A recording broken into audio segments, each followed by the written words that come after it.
not that long. But I had to write it down. I did a similar talk in Utah, and I had all these amazing thoughts in my head.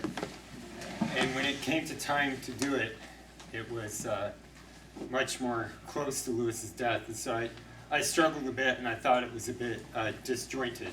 And one of the small gifts I received was an email just about 10 days ago that a friend sent me from Minnesota. It turns out he had taped what I had to say, and it turns out it wasn't that bad after all.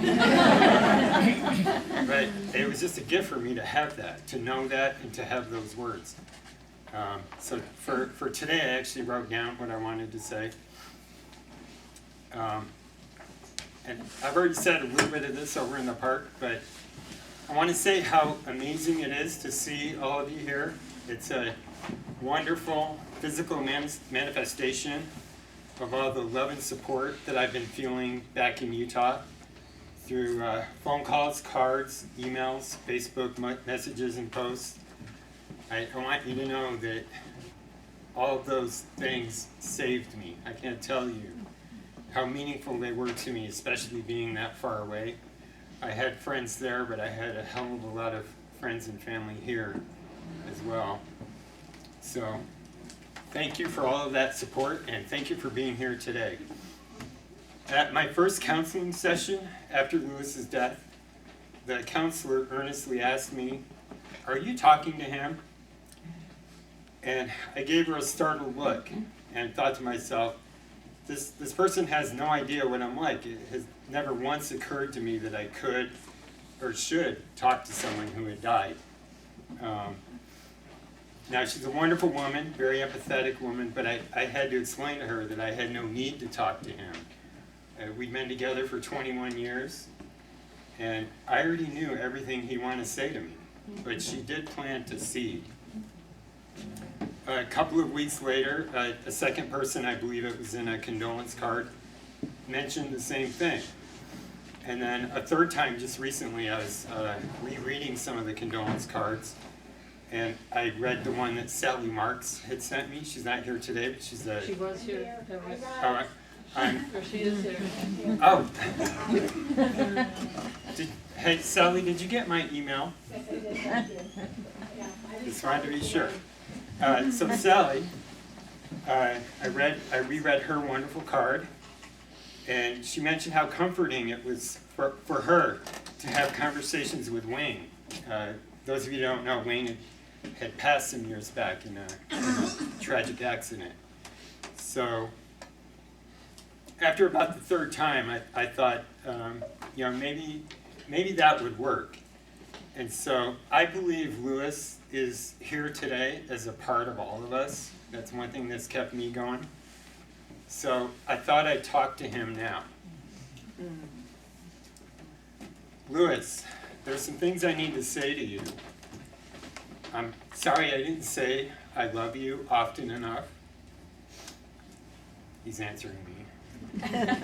What'd you say? Yeah, I know, Lewis. I love you too. I'm so sorry I couldn't save you on that last rappel. Jeremy, Shannon, and I took a private safety course. The hardest part was learning techniques new to us that may have been able to save you. But we're better for knowing those skills, and I know a lot of canyoneers are brushing up on safety and being more careful. I am going to keep doing it. I'll be safe. Remember that Mylar smiley face balloon you picked up out of the brush at the top of the rappel? You held it up in front of your face, and I took a photograph. That photo and all the smiling photos of you that came pouring onto Facebook inspired Cameron to come up with a t-shirt idea. Dean Paul helped her. Hank made a suggestion. Todd stepped forward and came up with an awesome design. She sold, as of today, she sold 181 of these shirts, and $3,000 has been donated for wilderness preservation work out west.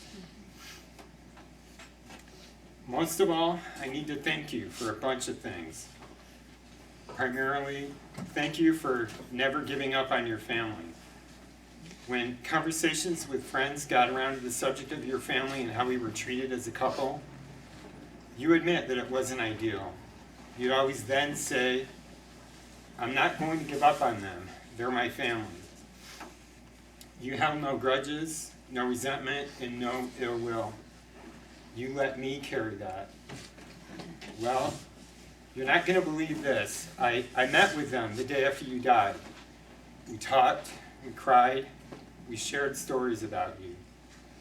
We apologized to each other.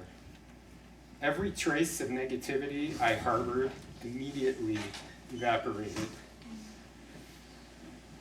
We have a new, genuine relationship.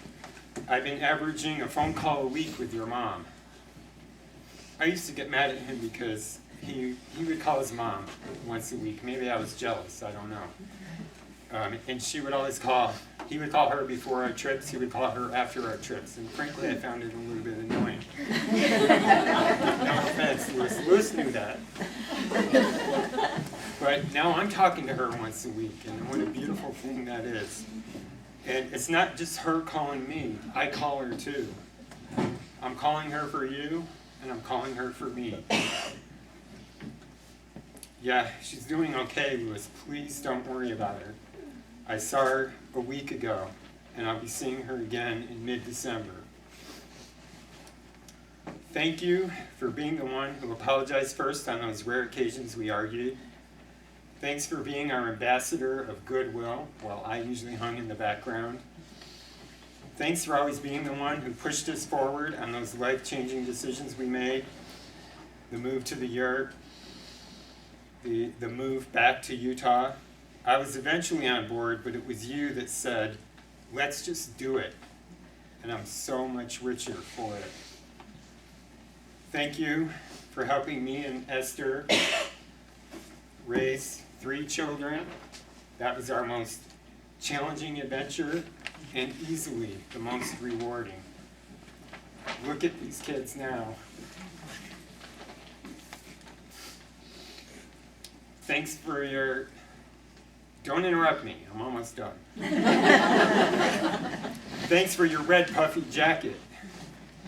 Thanks for your generosity, your love of any living creature. He would not let me step on an ant, I swear to God. Playing Baba with my family. Thanks for your humor, your activism, your passion, your creativity, your exuberant joy, your smile, and your love. I'm doing really well.